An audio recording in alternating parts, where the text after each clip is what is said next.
Í þessu myndbandi ætlum við að búa til bogadregnar línur í sketslutanum.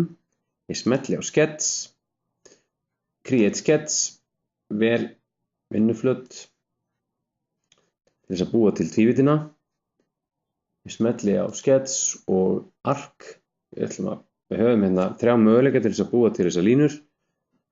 Eftir 3 punktum, eftir 2 punktum og miðju og svo eftir punktum. Skoðum það eins og eftir. Byrjum á því að búa til bogadregna línu eftir 3 punktum. Smellum, veljum stað og smellum aftur. Við gerum þetta svona handgert. Ef við viljum gera þetta eftir nákvæmu máli, hvað þessi vegalengd hérna á að vera löng, þá þurfum við að teikna aðeins fyrst. Það ágætis möguleiki ef ég bara ýti á Escape og eyði þessar línu og ýti á Delete.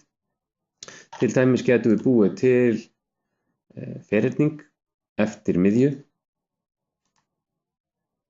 Svona. Og við getum málsett ferhyrningin, sagt bara 60. Ok, við getum líka búið til línu út frá miðju sem hefur ákveðna lengd. Segjum bara 36. Cirka 36.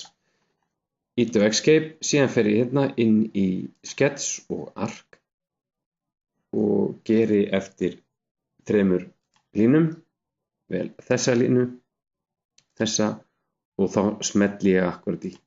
Nú veit ég hvað þessi vegalengd er og hver þessi vegalengd er. Ok, næsta sem við ætlum að gera er að skoða að búa til bogadregna línu eftir miðju. Ég ætla að ýta á Escape, eyða þessu sem ég er búinn að teikna og gera Delete. Ég fer í skets, ark og út frá miðjupunkti.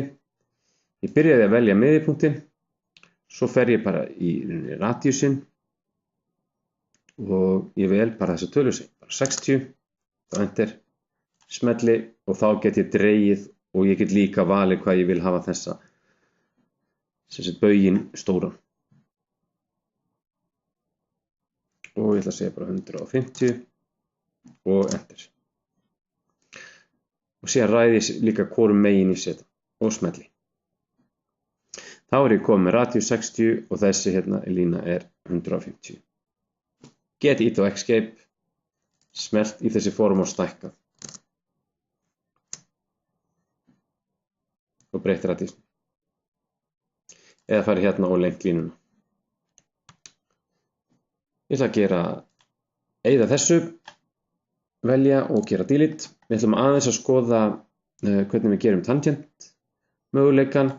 Þá þurfum við í rauninni punkta, þannig að ef ég teikna bara línur, svona, og geri Escape, það nota þessa 2 punkta hérna, þá get ég farið hérna í ark, tangent ark, og búið til bólínu út frá punktum. Svona. Takk fyrir.